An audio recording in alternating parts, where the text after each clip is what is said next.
साल था 1999। इंडिया नए मिलेनियम के करीब था।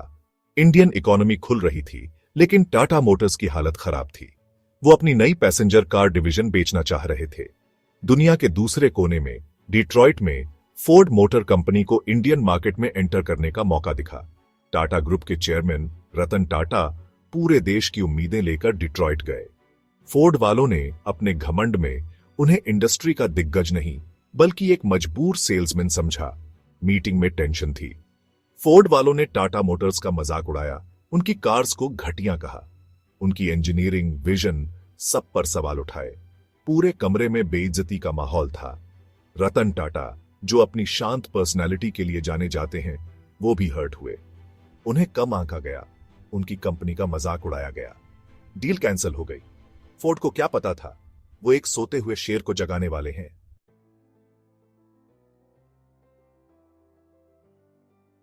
हार के उस पल में एक बीज बोया गया, दृढ़ संकल्प, रेजिलियंस और बदले का बीज। टाटा डिट्रॉइट से निकले, सीना ताने, सर ऊंचा किए। उन्होंने कसम खाई कि टाटा मोटर्स फिर कभी ऐसी कमजोर स्थिति में नहीं होगी। फोर्ड में हुई बेइज्जती अंत नहीं, एक शुरुआत थी। रतन टाटा इंडिया लौटे। फोर्ड मीटिंग का दर्द अभी भी ताजा था। उन्हें टाटा मोटर्स की इमेज ही नहीं बल्कि उसकी कोर को फिर से बनाना था। उन्होंने अपनी टीम को टाटा की लेगेसी और ग्लोबल प्लेयर बनने की उनकी पोटेंशियल याद दिलाई। अपने क्रिटिक्स को गलत साबित करने की चाहत से इंजीनियर्स दिन रात काम करते रहे। इसी आग में से इंडिया की पहली स्वदेशी डिजाइन्ड कार टाटा इंडिका का जन्म हुआ। इंडिका टाटा मोटर्स के रिसर्जेंस का सिंबल थी। ये एक कार थी जो इंडिया के लिए इंडिया द्वारा डिजाइन की गई थी। इंडियन पब्लिक ने इसे बहुत पसंद किया। इंडिका सक्सेसफुल रही और क्रिटिक्स के मुंह बंद हो गए। रतन टाटा की लीडरशिप में टाटा मोटर्स ने अग्रेसिव एक्सपेंशन की शुरुआत की। उन्होंने रिसर्च एंड डेवलपमेंट में खूब इन्वेस्ट किया, कॉन्स्टेंटली इनोवेट करते रहे और अपने प्रोडक्ट्स को इंप्रूव करते रहे। टाटा मोटर्स अब सिर्फ इंडियन मार्केट में एक प्लेयर बनकर संतुष्ट नहीं थी, उनकी नजर दुनिया पर थी। फोर्ड को क्या पता था, जिस कंपनी को उन्होंने रिजेक्ट किया था वो जल्द ही उनका सबसे बड़ा कंपेटिटर बनेगी। बदले का बीज बोया जा चुका था और वो तेजी से बढ़ रहा था।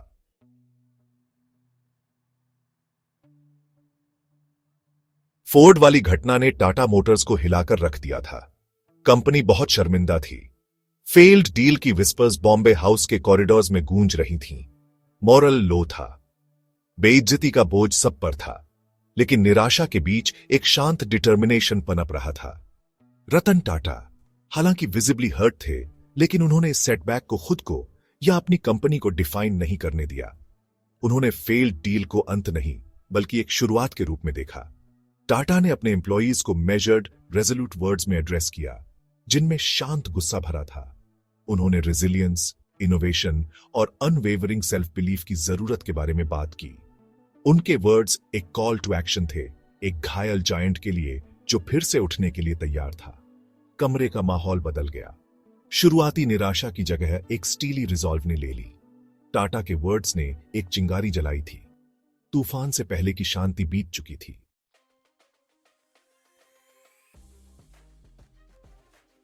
रतन टाटा जानते थे कि ग्लोबल जायंट्स के साथ कंपीट करने के लिए स्ट्रैटेजी में बदलाव की जरूरत है। टाटा मोटर्स को प्रोटेक्टेड मार्केट के लिए आउटडेटेड कार्स बनाने वाली अपनी इमेज बदलनी थी।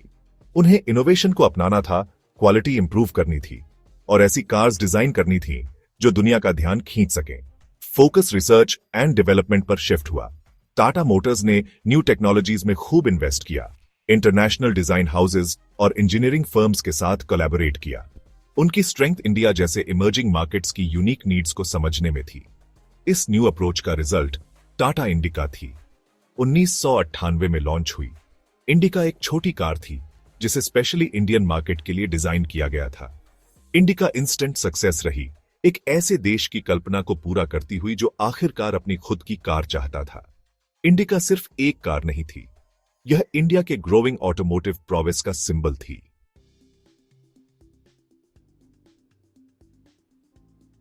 इंडिका की सक्सेस ने टाटा मोटर्स को और हिम्मत दी।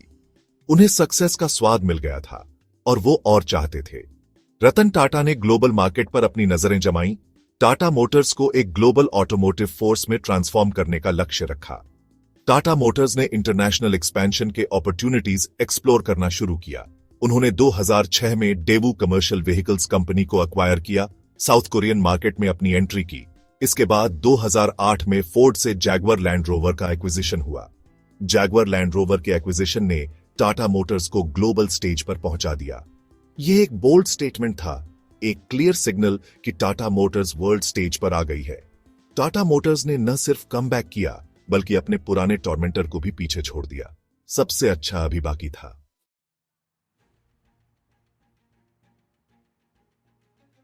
फोर्ड मीटिंग का भूत अभी भी बना हुआ था। रतन टाटा ने इसे फ्यूल की तरह यूज किया। उन्होंने टाटा मोटर्स को लगातार पुश किया। मीडियोक्रिटी अनएक्सेप्टेबल थी। उन्होंने अपने इंजीनियर्स, डिजाइनर्स, अपनी पूरी टीम से बेस्ट डिमांडेड किया। उन्होंने उनमें एक्सीलेंस का कल्चर, परफेक्शन की परस्यूट डाली। दुनिया बदल रही थी और टाटा मोटर्स को भी इसके साथ बदलना था। फोकस सस्टेनेबिलिटी की तरफ शिफ्ट हुआ। ऐसी व्हीकल्स बनाना जो फ्यूल एफिशिएंट होने के साथ साथ एनवायरमेंटली फ्रेंडली भी हो। रतन टाटा ने एक ऐसे फ्यूचर का सपना देखा जहां Tata cars electric vehicle revolution में सबसे आगे होंगी। टाटा मोटर्स ट्रांसफॉर्म हो रही थी, दुनिया का सामना करने के लिए तैयार। एक्सीलेंस की तलाश कंपनी के डीएनए में समा गई थी।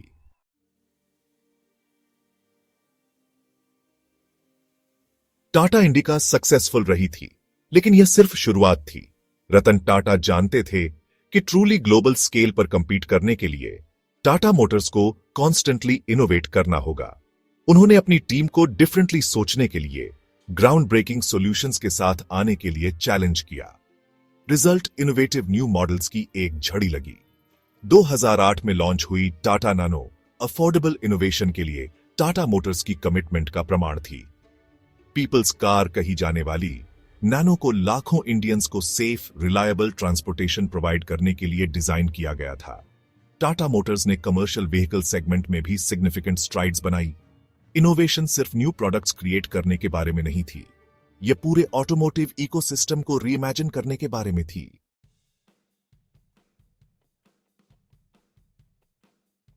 इंडियन मार्केट अब काफी नहीं था। टाटा मोटर्स की नजर दुनिया पर थी। उन्होंने एक अग्रेसिव एक्सपेंशन स्ट्रेटजी अपनाई, स्ट्रेटेजिक एसेट्स एक्वायर किए और पार्टनरशिप्स बनाई।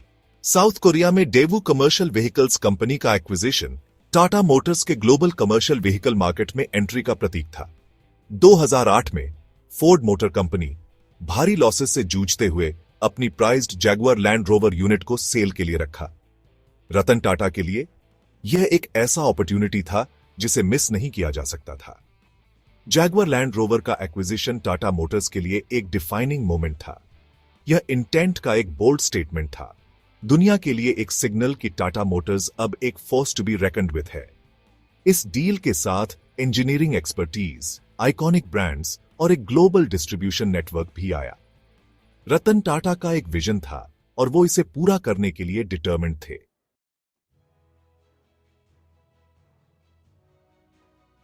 दुनिया ने स्केप्टिसिज्म के साथ देखा जब टाटा मोटर्स ने जैगुआर लैंड रोवर का कंट्रोल लिया।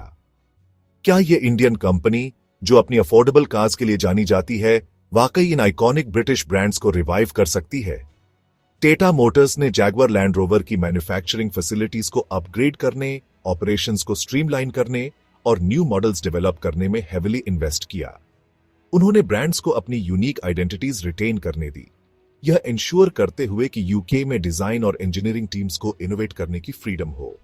कुछ ही सालों में जैगुआर लैंड रोवर एक लॉस मेकिंग एंटरप्राइज से एक ग्लोबल सक्सेस स्टोरी बन गई।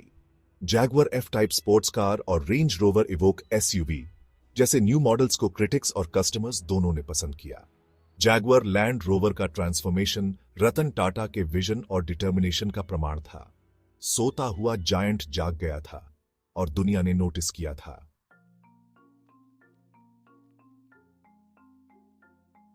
साल 2008 दुनिया ने डिसबिलीफ में देखा जब ग्लोबल फाइनेंशियल सिस्टम बिखरने के कगार पर था। माइटी अमेरिकन ऑटो इंडस्ट्री, जो कभी अमेरिकन इंडस्ट्रियल प्रोवेस का सिंबल थी, घुटनों पर आ गई थी। General Motors, Ford, Chrysler giants crumble हो रहे थे। फोर्ड अभी भी ईयर्स से डिक्लाइनिंग सेल्स और डेट के बोझ से दबी हुई एक मुश्किल डिसीजन लेने पर मजबूर थी। उन्हें एसेट्स बेचने थे और जल्दी। Jaguar land rover, British motoring के क्राउन जूल्स ऑक्शन ब्लॉक पर रख दिए गए। ऐसे अनसर्टेन टाइम्स में इन आइकॉनिक ब्रांड्स को खरीदने की हिम्मत कौन करेगा? कई लोगों ने इसे एक पॉइजन चैलिस के रूप में देखा, लेकिन ईस्ट में एक शांत जायंट ने एक अपॉर्चुनिटी देखा। रतन टाटा, हमेशा की तरह स्ट्रैटेजिस्ट, ने इसे once in a generation opportunity के रूप में पहचाना।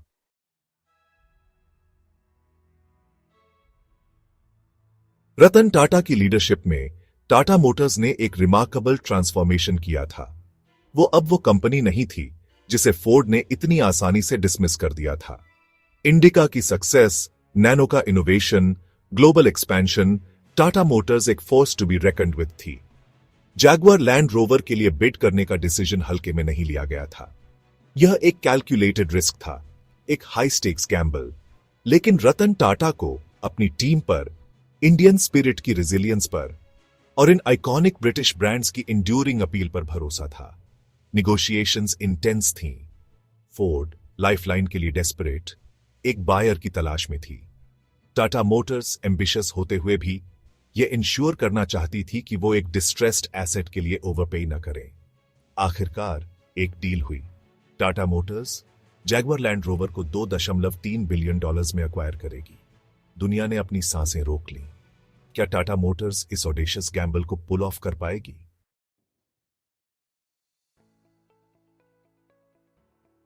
आगे का काम बहुत मुश्किल था। जैगुआर लैंड रोवर लॉस में चल रही थी, उसकी फैक्ट्रीज आउटडेटेड थीं और मोरल लो था। कई इंडस्ट्री एनालिस्ट ने प्रेडिक्ट किया कि टाटा मोटर्स ने अपनी क्षमता से ज्यादा बड़ा निवाला लिया है। लेकिन रतन टाटा के पास एक प्लान था। वो समझते थे कि जैगुआर लैंड रोवर को रिवाइव करने की Tata way of doing things impose करना नहीं, बल्कि एग्जिस्टिंग मैनेजमेंट और वर्कफोर्स को एम्पावर करना है। उन्होंने फैक्ट्रीज को अपग्रेड करने, ऑपरेशंस को स्ट्रीमलाइन करने और सबसे इंपॉर्टेंट न्यू प्रोडक्ट डेवलपमेंट में हेविली इन्वेस्ट किया। रिजल्ट स्पेक्टेक्युलर थे। कुछ ही सालों में जैगुआर लैंड रोवर एक लॉस मेकिंग एंटरप्राइज से एक ग्लोबल सक्सेस स्टोरी बन गई। Jaguar F type sports car और रेंज रोवर इवोक एसयूवी जैसे न्यू मॉडल्स क्रिटिकल अक्लेम के साथ लॉन्च हुए। दुनिया भर के कार बायर्स का ध्यान अपनी तरफ खींचा। जैगुआर लैंड रोवर का टर्न अराउंड रतन टाटा के विजन और लीडरशिप का प्रमाण था। उन्होंने न सिर्फ इन आइकॉनिक ब्रिटिश ब्रांड्स को बचाया, बल्कि उन्हें नई ऊंचाइयों तक पहुंचाया। 1999 की ह्यूमिलिएशन एक दूर की याद बन गई, जिसकी जगह रिडेम्पशन की मिठास ने ले ली। टाटा मोटर्स ने दुनिया को दिखा दिया कि इंडियन इंडस्ट्री क्या करने में केपेबल है।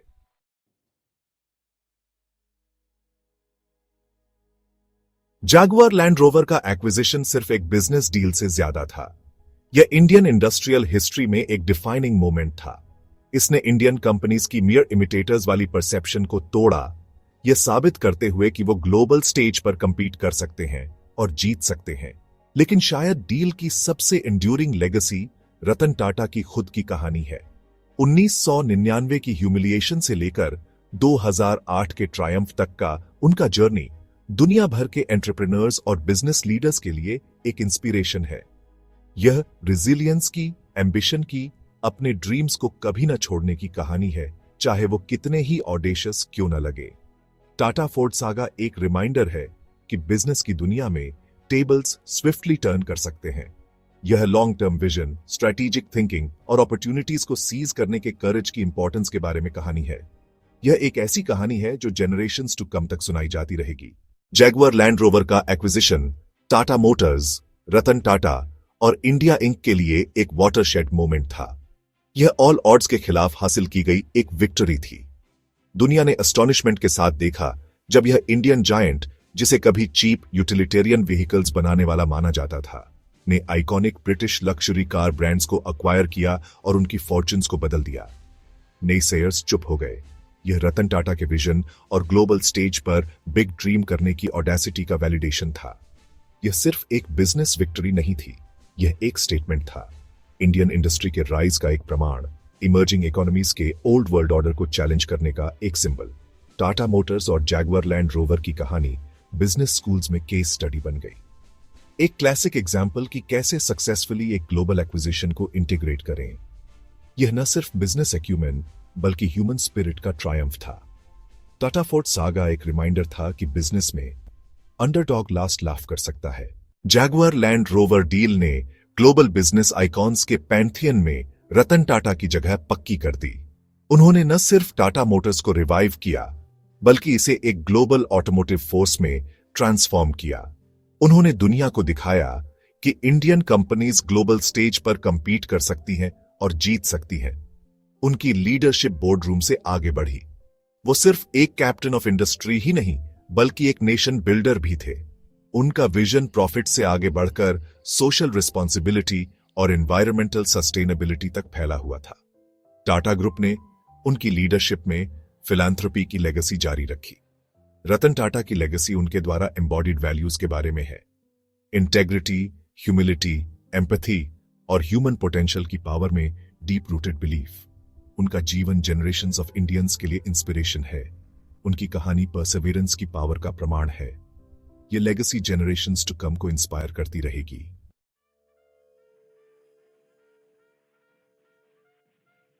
टाटा फोर्ट सागा ने इंडिया के अंदर गहराई से रेजोनेट किया।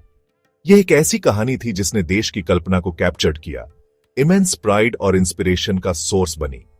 ग्लोबल स्टेज पर रिकॉग्निशन के लिए तरस रहे एक देश में यहां एक इंडियन कंपनी थी जिसका नेतृत्व एक इंडियन आइकॉन कर रहा था, जो दुनिया का सामना कर रहा था और विक्टोरियस हो रहा था।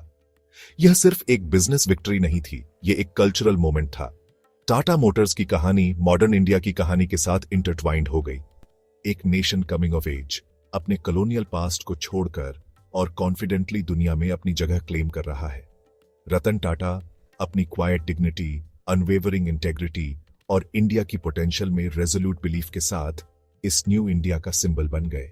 उनका जर्नी फेल्ड फोर्ड डील की ह्यूमिलिएशन से लेकर जैगुआर लैंड रोवर के ट्रायम्फेंट एक्विजिशन तक इंडिया की खुद की एस्पिरेशंस के लिए एक पावरफुल मेटाफोर के रूप में काम करता है। यह एक ऐसी कहानी थी जो हर इंडियन के साथ रेजोनेट करती थी। एक ऐसी कहानी जिसने उन्हें होप, प्राइड और इस बिलीफ से भर दिया कि कुछ भी पॉसिबल है।